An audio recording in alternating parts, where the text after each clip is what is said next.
け、人を傷つける者、物を壊す者、強いやつは俺を見つけるように。人の霊が抱き、暴風林が粛清するな。俺の顔と名前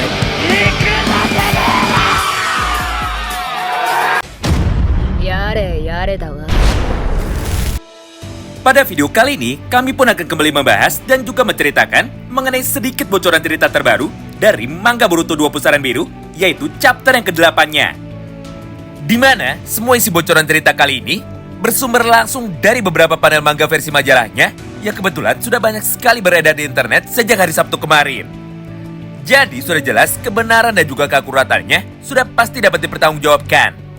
Oleh karena itu, tentunya tanpa perlu berlama-lama lagi, yuk langsung kita masuk aja ke dalam pembahasan utamanya. Manga Bakuatan Boruto 2 Pusaran Biru chapter yang ke-8-nya dibuka dengan sebuah potongan panel cerita singkat yang luar biasa menarik. Di mana pada halaman pertama ini, kita pun juga bisa melihat sama-sama sebuah potongan dialog singkat yang kebetulan pada saat itu sedang dilakukan oleh Eida, Kawaki, Delta, dan juga Daimon. Sederhananya, Kawaki yang saat ini sudah sadar dari pingsannya, akhirnya seketika langsung meminta Eida untuk dapat bisa langsung membantunya demi bisa melacak Boruto. Mengingat Kawaki sudah tidak sabar dan dirinya juga sangat ingin bertarung melawan Boruto. Entah itu untuk menangkapnya ataupun untuk langsung membunuhnya. Mendengar permintaan dari Kawaki tersebut, Eida pun tidak langsung mengabulkannya.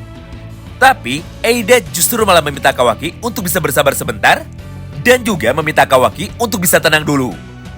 Atau dengan kata lain, walaupun Eida tahu di manakah saat ini lokasi dari Boruto, tapi dirinya tidak ingin langsung membantu Kawaki demi bisa menemukan Boruto. Hal itulah yang pada akhirnya seketika langsung membuat Kawaki menjadi sangat emosi kepada Eida. Sehingga dia pun tanpa pikir panjang, akhirnya segera pergi dari lokasi itu demi bisa mencari keberadaan dari Boruto dengan menggunakan caranya sendiri, sambil meminta Delta untuk bisa ikut pergi bersamanya juga. Di sisi lain, Boruto yang saat ini sudah berada di luar jangkauan dari Kawaki, akhirnya mulai memberikan beberapa informasi penting menuju kepada Shikamaru. Di mana secara singkat, beginilah isi dialog yang diucapkan oleh Boruto pada halaman ini. Yaitu Divine Tree alias pohon cakra saat ini sedang memakan energi dari planet bumi sedikit demi sedikit. Jadi, jika nantinya para Shinju bisa menangkap Boruto ataupun bisa menangkap Kawaki, maka secara otomatis pohon cakra yang tercipta dari jubah ekor 10 itu nantinya akan langsung berbuah, hingga membuat dunia ini seketika langsung mati ataupun seketika langsung hancur. Tidak hanya itu, karena pada halaman yang berikutnya, Boruto pun juga memberikan sebuah informasi baru kepada Shikamaru lagi, bahwa semua orang yang berhasil ditangkap oleh Sumeaka nantinya akan berubah menjadi para Shinju dengan cara mengambil informasi dari tubuh para targetnya sehingga mereka pun jadi bisa hidup dan juga bisa memiliki kesadaran. Contohnya adalah tubuh dari Sasuke yang berhasil ditiru oleh Shinju Hidari. Kemudian tubuh dari Moegi yang juga berhasil ditiru oleh Shinju lainnya.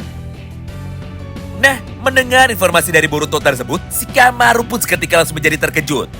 Sampai pada kesempatan yang sama itu, dia pun langsung bertanya seperti ini kepada Boruto.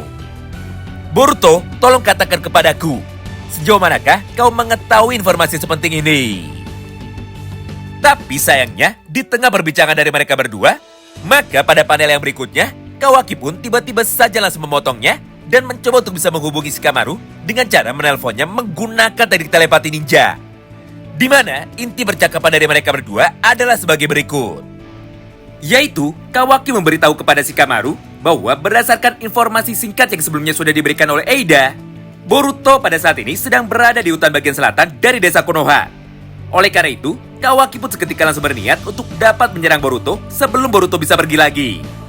Mendengar perkataan itu dari Kawaki, Shikamaru pun awalnya sempat menahan Kawaki sambil berkata seperti ini kepadanya, bahwa Kawaki tidak boleh gegabah dan juga tidak boleh terburu-buru. Karena faktanya, kekuatan dari Boruto saat ini sangatlah luar biasa hebat. Jadi, tidak mungkin Kawaki bisa mengalahkannya secara langsung. Tapi sayangnya, ucapan dari Shikamaru tersebut sama sekali tidak didengar oleh Kawaki. Mengingat pada halaman yang berikutnya, dia pun seketika langsung bergegas untuk bisa pergi menuju ke lokasi tersebut sebelum Boruto bisa melarikan diri lagi dan lolos dari kejaran Kawaki. Namun sesampainya di lokasi tersebut, Kawaki pun seketika langsung menjadi kebingungan. Karena kenyataannya, sama sekali tidak ada tanda-tanda dari Boruto ketika dirinya sudah tiba. Di satu sisi, jika memang benar di lokasi itu sebelumnya ada Boruto, maka seharusnya Kawaki pun sudah bisa merasakan hawa kehadiran dari Boruto walaupun dirinya saat itu masih jauh. Sedangkan di sisi lain, jika memang benar Boruto sudah pergi lebih dulu sebelum Kawaki bisa tiba di lokasi itu, maka seharusnya Boruto juga bisa merasakan kehadiran dari Kawaki lebih dulu. Mengingat kekuatan karma dari mereka berdua sangatlah saling berkaitan satu sama lain.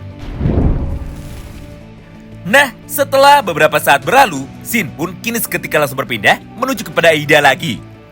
Di mana pada halaman yang selanjutnya, terjadilah satu buah dialog super panjang di antara Kawaki dan juga Eida. Bahkan di dalam manganya sendiri, dialog dari mereka berdua sampai memakan lebih dari 6 halaman penuh. Oleh karena itu, kami pun akan merangkumnya saja menjadi beberapa potongan kalimat berikut.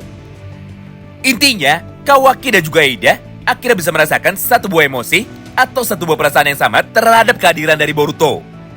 Di satu sisi, Kawaki sempat meragukan ingatannya sendiri, serta dia pun sama sekali tidak yakin jika Kawaki adalah mataharinya. Sedangkan di sisi lain, Eida yang biasanya terlihat sangat dingin, kini justru malah mulai tertarik kepada karisma dari Boruto. Karena pada dasarnya, Boruto sangatlah jauh berbeda dengan apa yang selama ini sudah dibayangkan oleh Eida. Oleh karena itu, tepat pada akhir dialog dari mereka berdua, wajah dari Eida tiba-tiba saja seketika langsung menjadi tersipu malu, serta di dalam hatinya, Eida pun mulai berkata seperti ini kepada dirinya sendiri. Boruto, kita harus segera bertemu, dan aku pun ingin berbicara secara langsung kepadamu. Nah, setelah semua potongan dialog panjang di atas, dan juga setelah beberapa saat berlalu, Jura dan juga Hidari akhirnya berhasil tiba di dalam desa Konoha. Di mana, tepat ketika mereka berdua sudah datang, maka mereka berdua pun seketika langsung disambut dengan kedatangan dari para shinobi Konoha lainnya. Dengan niat untuk dapat menghentikan mereka berdua sebelum Jura dan juga Hidari bisa membuat kekacauan di dalam desa mereka. Walaupun pada dasarnya, para shinobi dari desa Konoha nampak sangat percaya diri dengan kekuatannya masing-masing untuk bisa menahan para Shinju ini. Tapi sayangnya, keterbatasan informasi yang dimiliki oleh desa Konoha tentu saja saat ini menjadi hambatan. Karena pada dasarnya, tidak ada satupun dari mereka yang tahu sekuat apakah para Shinju ini dan apa tujuan dari para Shinju ini. Mengingat ketika Boruto sedang menceritakan mengenai para Shinju kepada Shikamaru, maka di saat yang bersamaan, mereka pun juga langsung datang untuk bisa menyerang desa Konoha. Alhasil, semua ninja dari desa Konoha yang kebetulan pada saat itu ada di depannya Jura, akhirnya seketika langsung menjadi terbunuh dengan menggunakan satu kali serangannya saja. Yaitu satu buah serangan dengan elemen kayu yang membuat tubuh mereka menjadi tertusuk dan mati secara instan pada saat itu juga. Nah, setelah berhasil mengalahkan mereka semua, Hidari dan juga Jura akhirnya kembali melanjutkan perjalanan mereka menuju ke dalam desa Konoha lagi.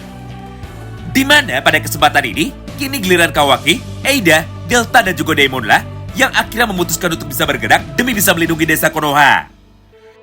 Sederhananya, setelah semua ninja dari Konoha yang sebelumnya sudah mencoba untuk bisa menghentikan Jura dan juga Hidari sudah terbunuh semua, maka di saat yang bersamaan, Kawaki dan juga Delta pun akhirnya seketika langsung muncul di hadapan dari Jura dan juga Hidari. Dengan niat untuk bisa menghentikannya dan juga mengalahkannya sebelum Jura bisa menemukan di manakah Naruto disembunyikan. Sayangnya, momen kedatangan dari mereka berdua sangatlah berseberangan sekali dengan momen kepergian dari Boruto. Mengingat Jura dan juga Hidari baru sampai tepat di dalam desa Konoha ketika Boruto sudah pergi untuk bisa meninggalkan desa itu. Selanjutnya, poin bocoran yang ketiganya. Di mana menurut penjelasan dari Rai, para Egojubi, yaitu Hidari dan juga Jura, keduanya sama-sama bisa menggunakan teknik Hokage pertama, yaitu teknik Mokuton. Karena di dalam chapter yang ke-8 ini, Jura berhasil menjebak tubuh dari Kawaki dengan menggunakan teknik Mokutonnya supaya Kawaki tidak bisa kabur lagi. Melihat semua hal itu di depan matanya, Kawaki pun tentu saja tidak bisa tinggal diam. Hingga di saat yang bersamaan itu, Kawaki pun langsung menggunakan teknik Sukuna Hikonanya untuk bisa mengecilkan dirinya sendiri. Lalu, dia pun seketika juga langsung berubah untuk dapat masuk ke dalam mode karmanya. Karena pada dasarnya, lawan yang dihadapi oleh Kawaki saat ini sangatlah luar biasa kuat. Tapi sayangnya, untuk yang kesekian kalinya, Kawaki pun lagi-lagi berhasil dikalahkan dengan sangat mudah.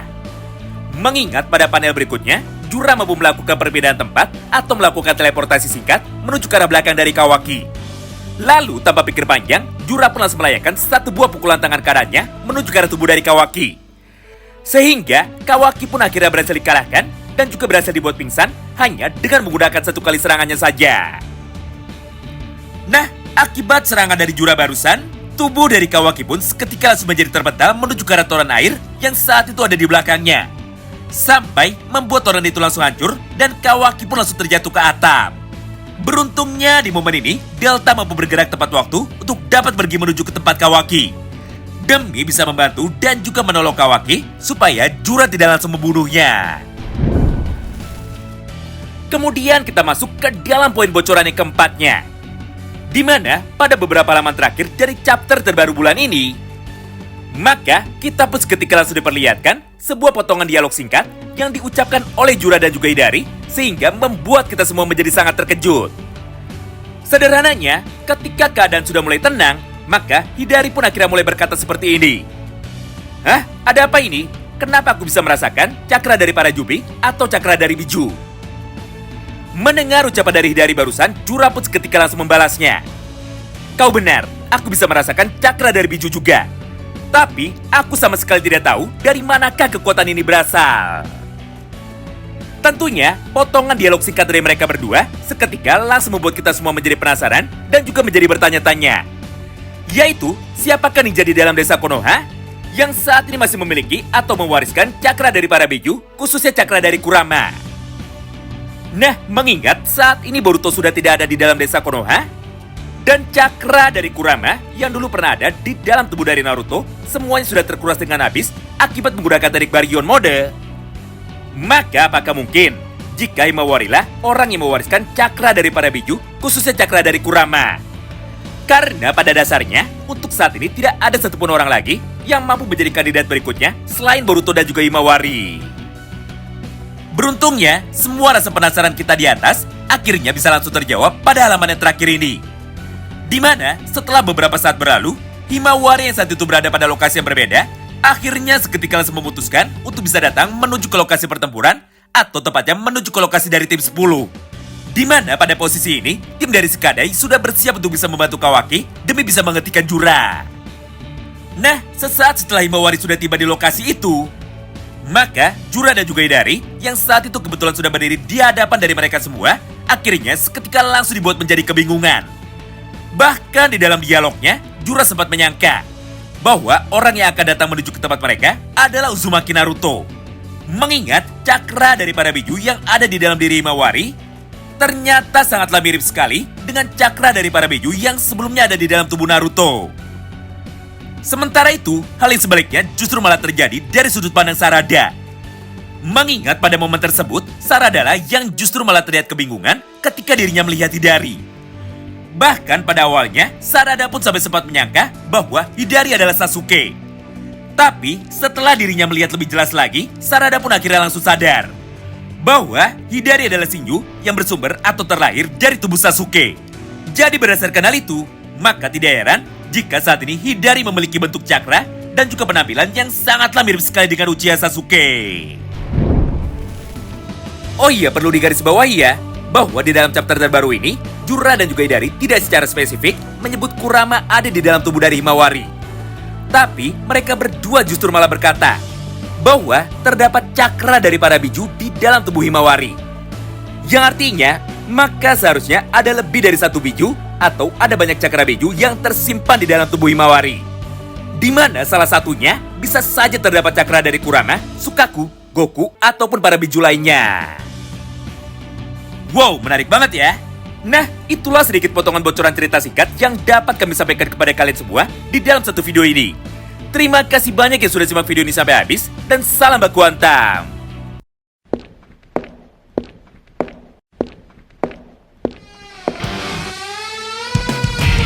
俺より先人を傷つける者物を壊す者強いやつは俺を見つけるように。人の例外なき